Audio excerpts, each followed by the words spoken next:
Sorry. What? I've got to say, this is a great start to a podcast.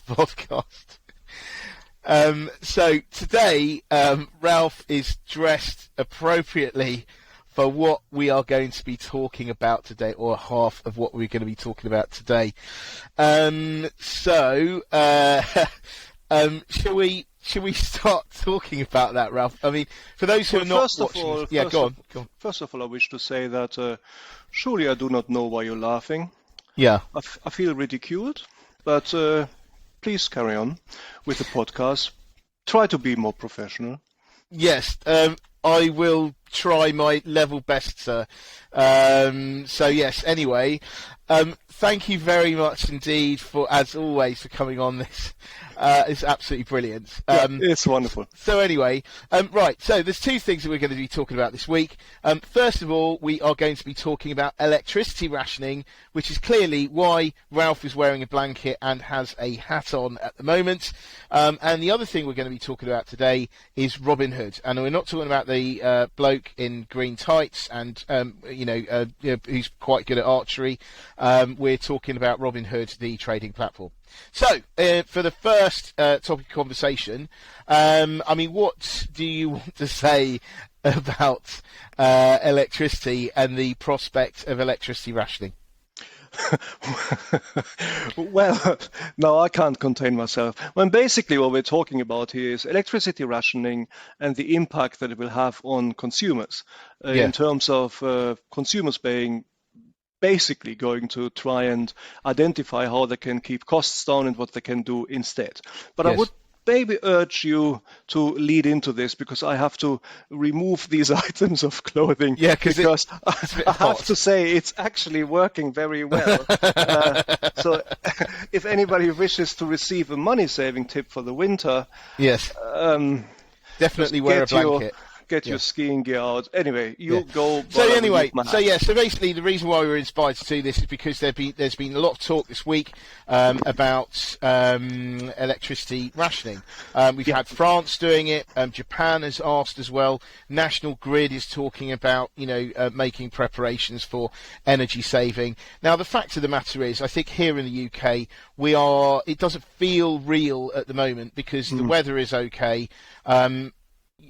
Generally speaking in the UK, I think there's probably maybe 1 or 2 weeks, possibly during the entire year, where you think, I wish I had air conditioning. But generally speaking, apart from that, we just don't really need it enough. Now, I would have thought conversely that Japan is really feeling it at the moment, and the reason being is that. When I used to live there, I remember it was regularly in, say, July, August time. It was usually kind of 35, 40 degrees and 80 to 100% humidity, and it was extremely unpleasant. I did used to go to the mall, one of the reasons being because it was like walking into a fridge. So it was fantastic to actually do something like that. Whereas, of course, now, if the onus is to actually either not use air conditioning or to mean that it's like, instead of it being, say, 20 degrees or something, it being 28 or 29 or something like that. So anyway, I do think that... it is interesting. It doesn't feel real to us yet, but it will do. And I think that, obviously, when I'm saying it will feel real, it's in our case not going to be air conditioning. It's going to be heating. Hence your previous attire. But yeah, what do you think about that, though, Ralph? Yeah, no, absolutely. We're going to talk about this in 2 stages, basically. The first bit is actually seeing tendencies now for national governments actually advising their citizens that electricity rationing is going to be something that is going to come. And as you rightly say, at the moment everybody's like, yeah, right, sure, whatever. But that's just because we happen to have a nice summer at the moment. Come winter, October, certainly November, people are going to have to switch the heating on. And given where electricity prices are already, and they're going to go up further, given how we got here, which is, of course, supply chain interruptions even before the Ukrainian crisis, we know this, but clearly the Ukraine Russia's invasion of the Ukraine is adding material pain to this situation. National governments are going to emancipate themselves from Russia, and we hear that from Germany even that they're going to cut their 40% dependency to something like 20%, and that is not going to be possible without, well, pain.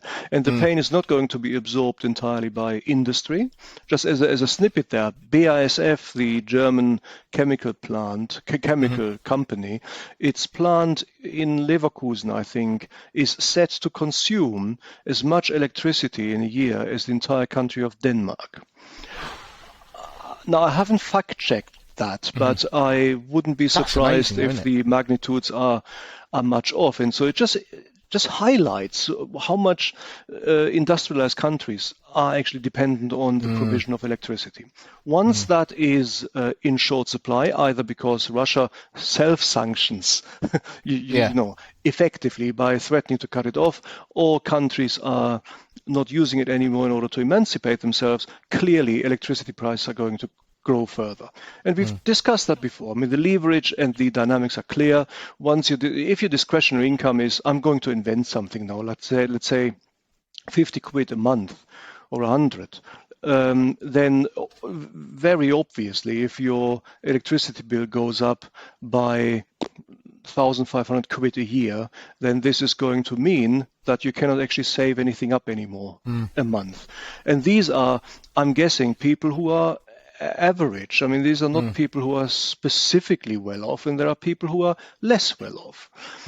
So to highlight that last point, I remember this tragic news story about a month ago, focusing on a pensioner in the north of England who was going around on the bus basically all day long because the bus was heated in a sort of reversal of your story about going to the mall in Japan to actually benefit from the air conditioned environment. And that may sound absurd, but it is going to be the reality of some of us, but of all of us in some form come winter. And that sort of leads me into the next point, which I wanted to sort of ask your point on.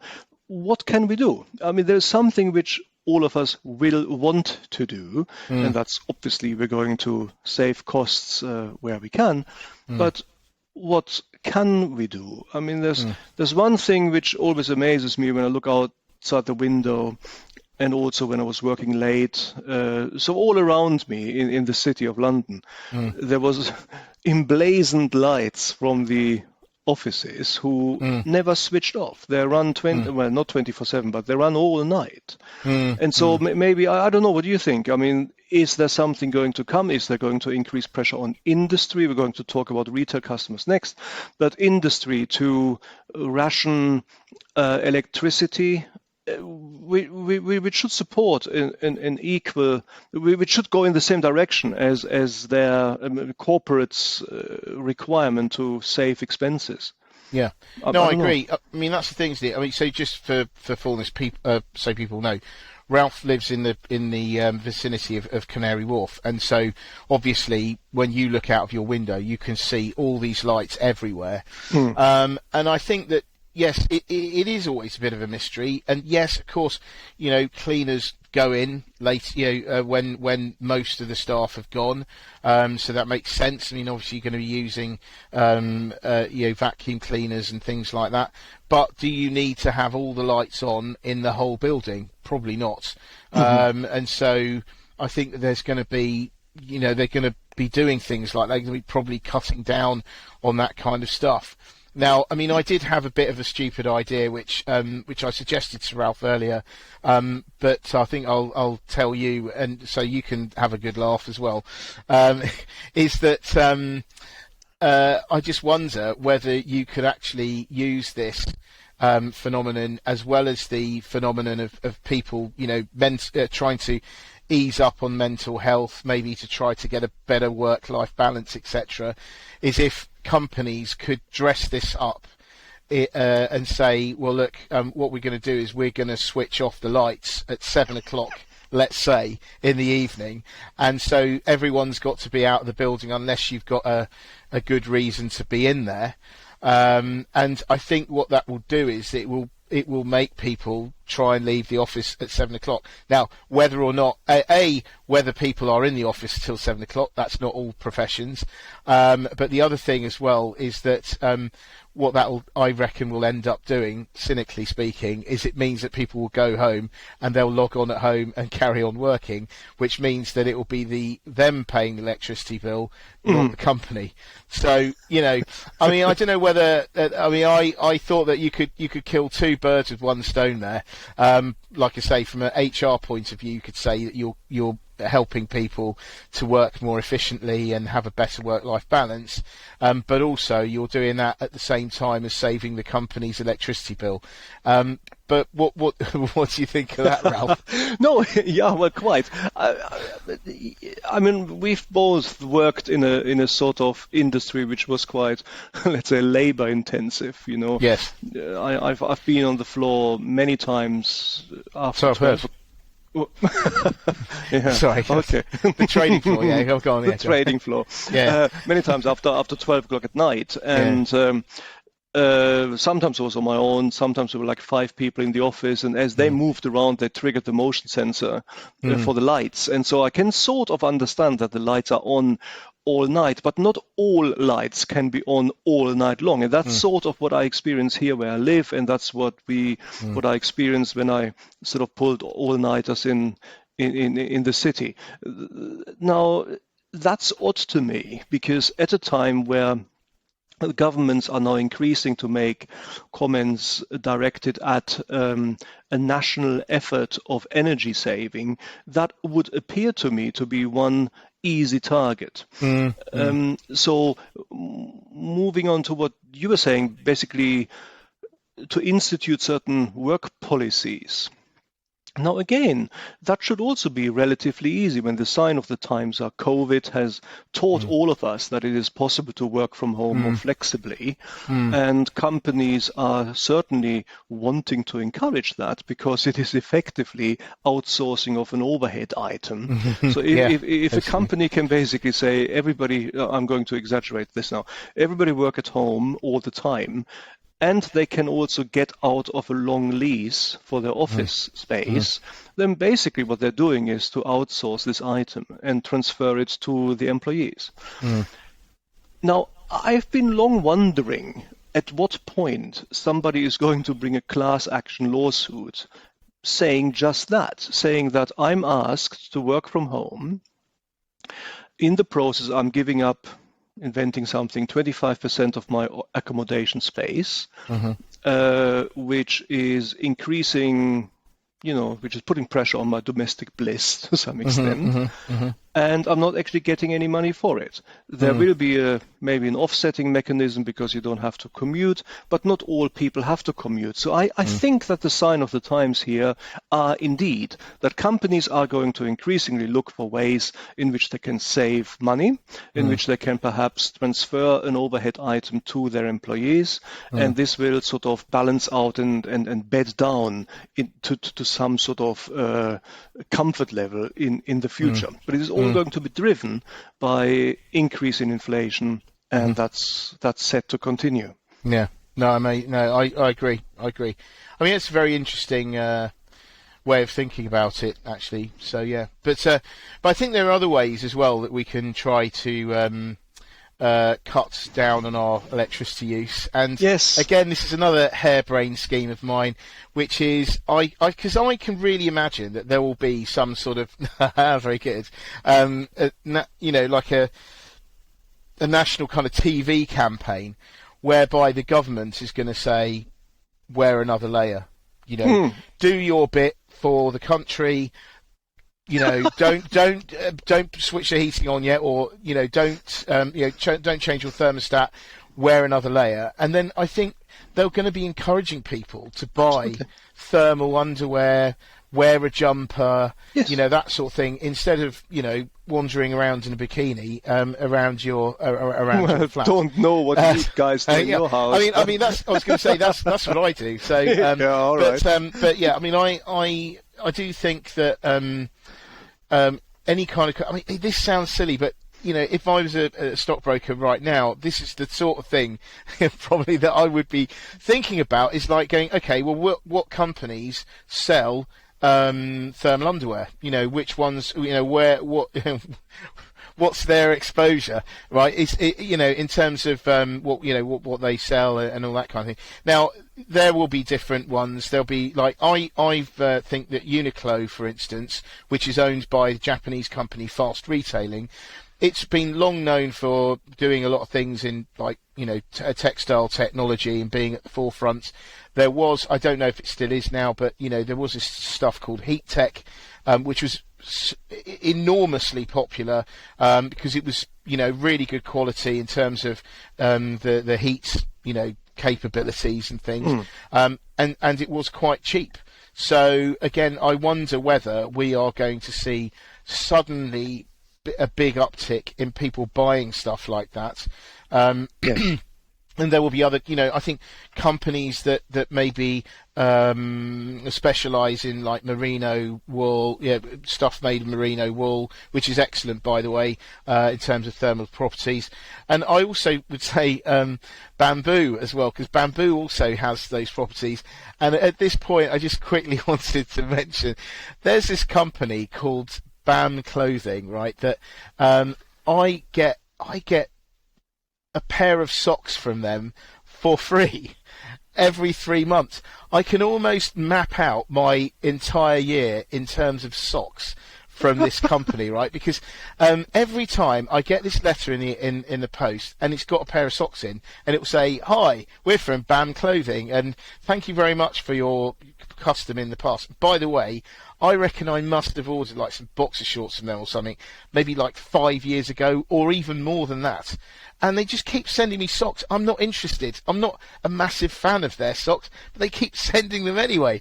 Now, the thing is, anyway, I think maybe they're going to start doing well because of their thermal. But do you see what I mean? But I do think that there'll be shops, apparel retailers and stuff that sell that kind of outdoors type gear, and they're going to do quite well. So Exactly. From this, but Exactly. I mean that's clearly your blanket and your hat and everything. That's the blanket and the hat, and well, of course, that was supposed to be amusing. Yes. But and it was. I'd give you a solid 8 out of 10 on that one. Thought it was funny. Maybe not even a 9. Maybe even a 9. Yeah. So anyway, carry on. Yeah. I'm going to make that a habit. Every week, I'm going to wear an unusual piece of clothing. Anyway, idea. where was I? Yes, it was warm. My blanket and my hat, they were warm. Yes. And so it clearly works. And I'm a skier, not a very good one, clearly, because you guys know that I hurt my knee. But the thermal you were underwear, going pretty fast at the time, though. Let's face it. Yeah, well, too fast for me. Anyway, but the point is that if you have got this underwear from sorts of outdoors activity which you might be doing, skiing, hiking, rock climbing, whatever it is, the merino wool underwear, for example, is brilliant. It's also light wearing, and you can wear it around the house. Yep. And I'm pretty sure that people who have that sort of stuff already will resort to it. And I can tell you I will, because I mean, why would I want to pay the high electricity bills if I can just basically say, okay, I'm going to turn the thermostat down a few notches and walk around not in a mankini, as you probably allege I might in summer, but in the merino wool underwear. Yeah. But there's other stuff as well. Now, you still wonder what people are going to do who are less well off, but and those who are well off may find this relatively painless. It is just a little bit of a weird way of living. Those who are not well off, unfortunately, will have to suffer the hardship and sit around in the house with blankets. It is a way to weather this storm, but I'm afraid that's going to be happening for all of us. On a funny anecdote, maybe, which is also to say why everybody hates stockbrokers.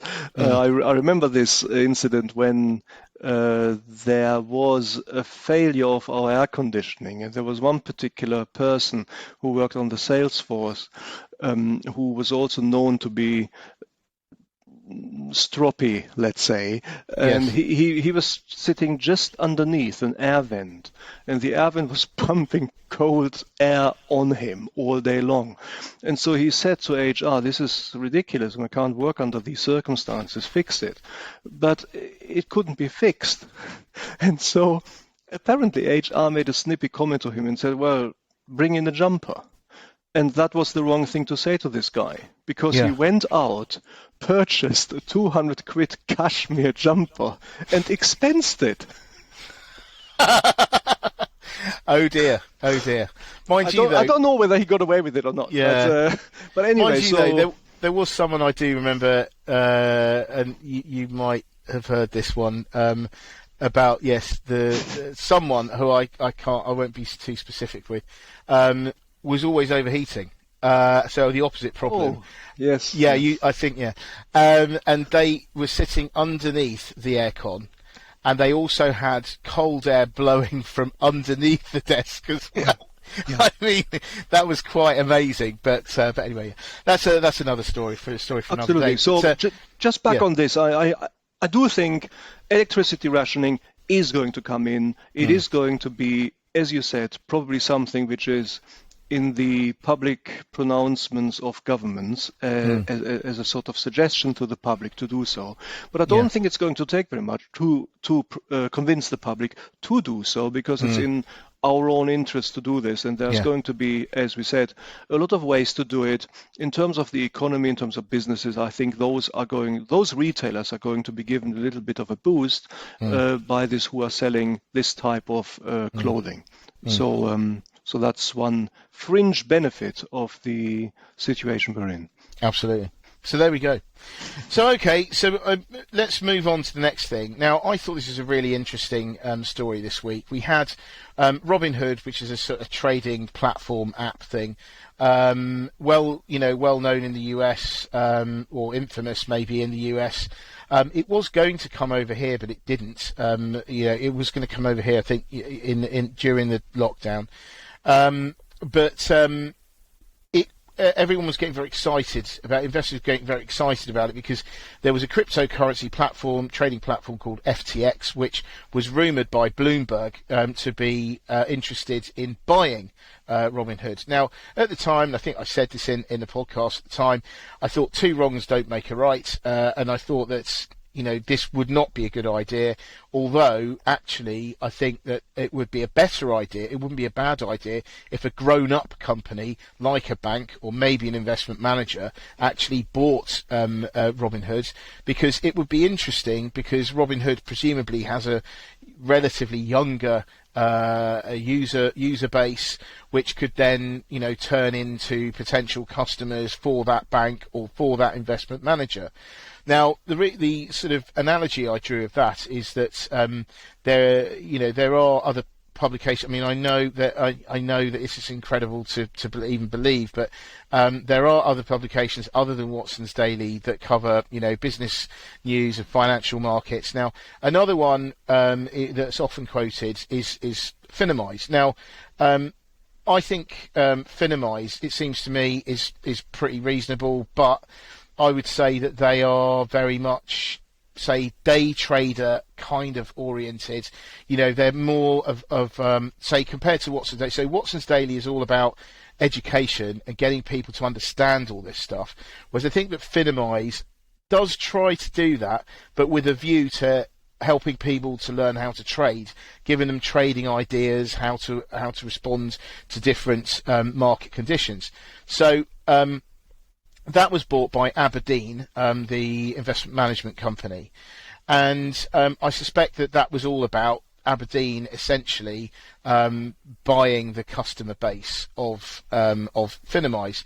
Now, I don't know, because I'm not privy to the whole kind of strategy or anything, but I wonder whether they bought them just purely for the investor base or the user base, or whether they were going to integrate some kind of, research trading capability or something. I don't know. I mean, I would have thought they should, but whether or not that will actually work like that, or whether they'll just chop all the Finimize analysts and then just use their own. Also, I don't know.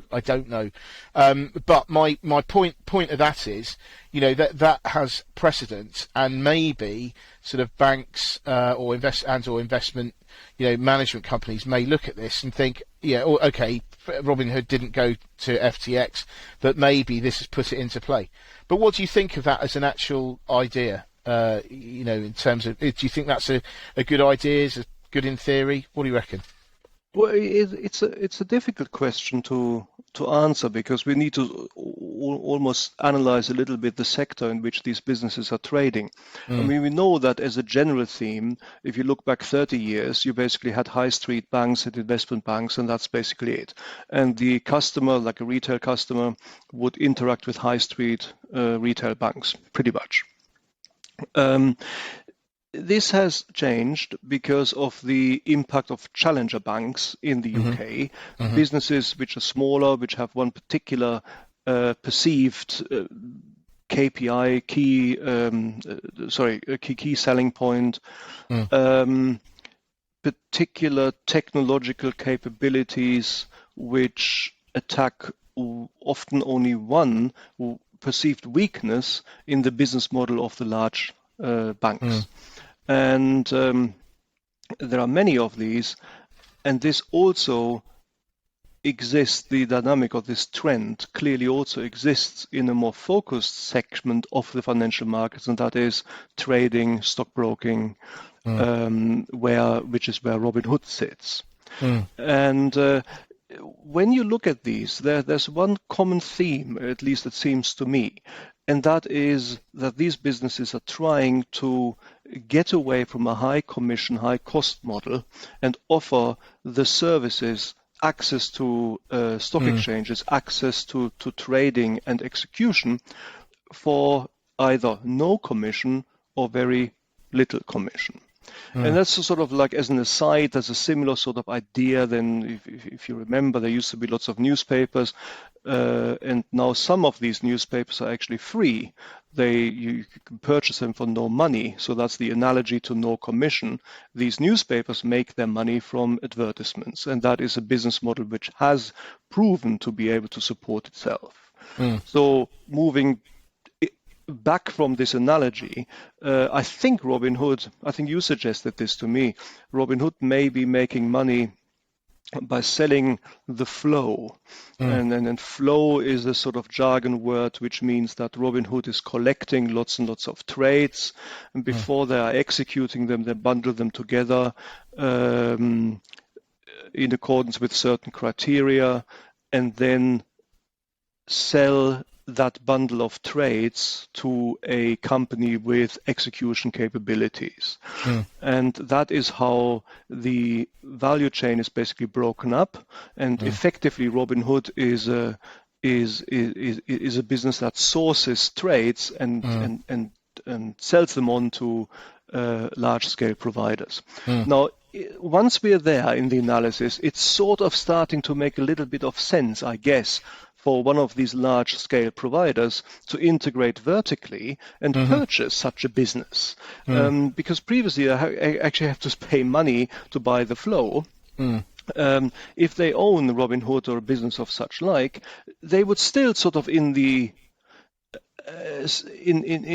sense of good bookkeeping, internal bookkeeping, they would still need to pay an internal fee to what now is the Robinhood department of the larger entity, but that is what it would be. So the company can offer, the now enlarged company can offer all these businesses, all these services, they reach different segments in the customer base, and Robinhood clearly has a viable business proposition which survives. So, final point on this, I wonder where this is going, and I wonder whether that is just an intermittent step in the long run. And I don't know how long the long run is actually going to be. But let me invent a number. Let's say a decade. So these kind of businesses are still offering viable propositions or business propositions to the customer for the next decade. Because if all I'm doing is to allow people to trade commission-free, then if we ever get to a point where blockchain-enabled DeFi, decentralized finance, is something that is a commoditized product, which is something that people can actually use, then you would think that any sort of intermediary will disappear. So this is a stage where intermediaries are still present, they still offer a service, but they're going to offer this at less and less cost to the customer. So for now, I think it's a viable business proposition. It's probably going to be a trend to purchase these type of specific focused businesses. No, indeed. I mean, like I say, when I saw it, I thought it was a very interesting trade. I mean, and of course, it's a lot more attractive now because it's fallen a great deal from its IPO price. So, given the environment at the moment, you could argue that they are at a much more attractive level for, say, bank, insurance company, investment manager, whatever, to come along and actually buy.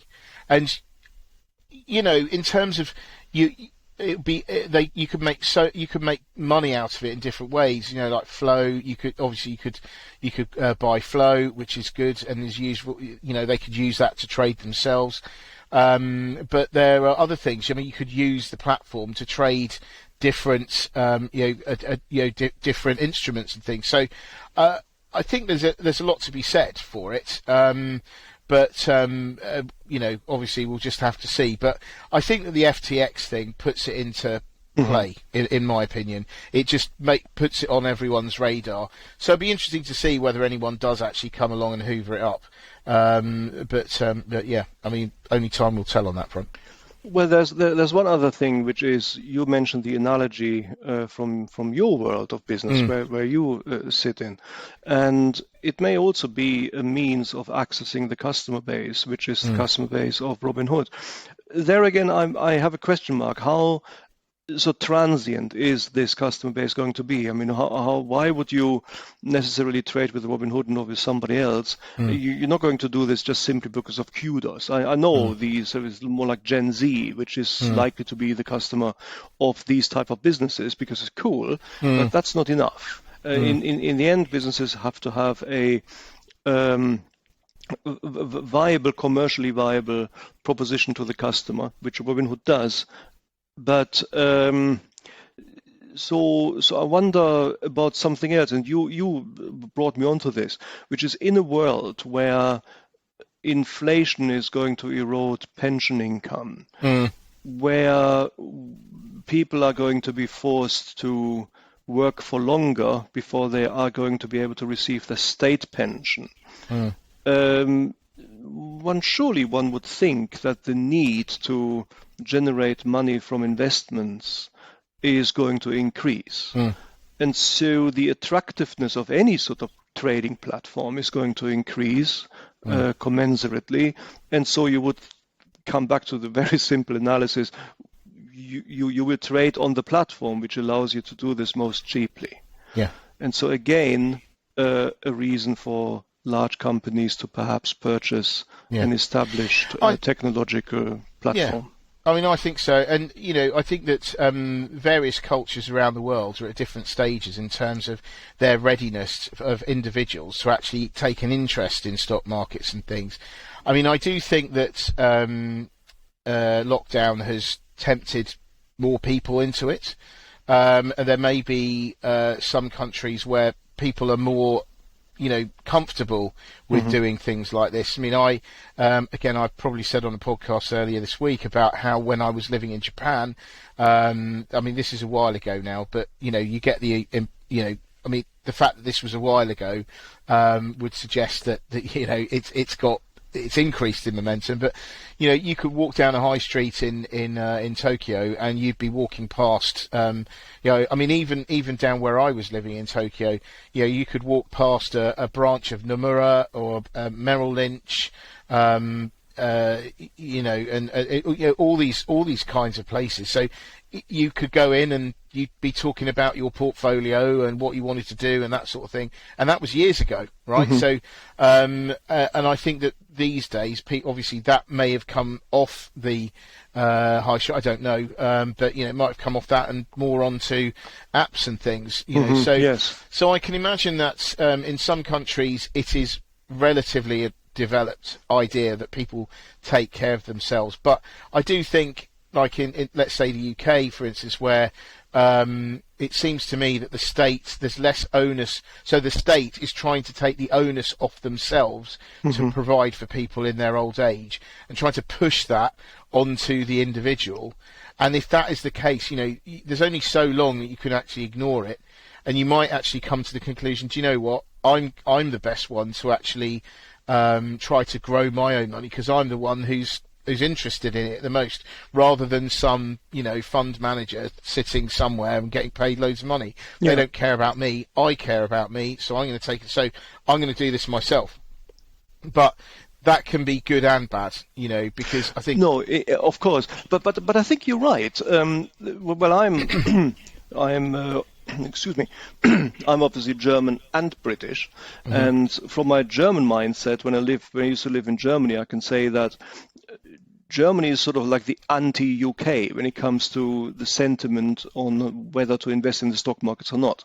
The government provides a very healthy state pension for citizens, and so you can get away with not actually providing for your own retirement yourself. In the UK, I would argue that's never really quite been the case. I mean, if you look at the state pensions relative to German state pensions, they're much lower. And on top of that, there's sort of something intangible. There is mindset. The UK has always liked to invest in equity markets. That is why the UK equity market is rich and large and liquid and deep. It's the deepest market in Europe. Hence the fact that most IPOs go through London, even now after Brexit. And there is a question of mindset, and that's hard to pin down. And that mindset also exists in the US, for example. I think it exists in the Netherlands as well. And it is these countries where the need to look after yourself financially through investments is going to fall on nurtured ground, so to speak, because you want to do this anyway as a customer. And I think in these kind of environments, these type of businesses are going to do very well indeed. Right, yes. But even so, even by extension, even in Germany, I think people are beginning to understand that they need to take care of their own financial future. And so it is precisely these type of markets which might be which are going to generate the growth in maybe the next decade. Which are future growth markets for these type of businesses. So I think absolutely. So there we go. Well, I think we'd better leave it there. But a lot of food for thought there. Obviously, we're all going to have to go out and buy jumpers and thermal underwear, and whilst investing in stocks that are going to go moonbound. But don't do it like me. Maybe just a final anecdote, very quickly, to amuse everybody. As you say, this can be a good thing or a bad thing if you take care of your own trading as a day trader. I used to do this a little bit at work, and I was betting on interest rates to go up, and therefore I put a bet on that sterling is going to appreciate against other currencies. So I put the trade on, I went away, I went back to Bloomberg. Bloomberg in red, BOE leaves interest rates where they are. And I was thinking, crap, this ain't good. So I opened so closing out my position, and it looked like, and it was closing out my position, and I was making money. How can that be? Well, only because I was too stupid to put the Forex trade on the right way around. I misread.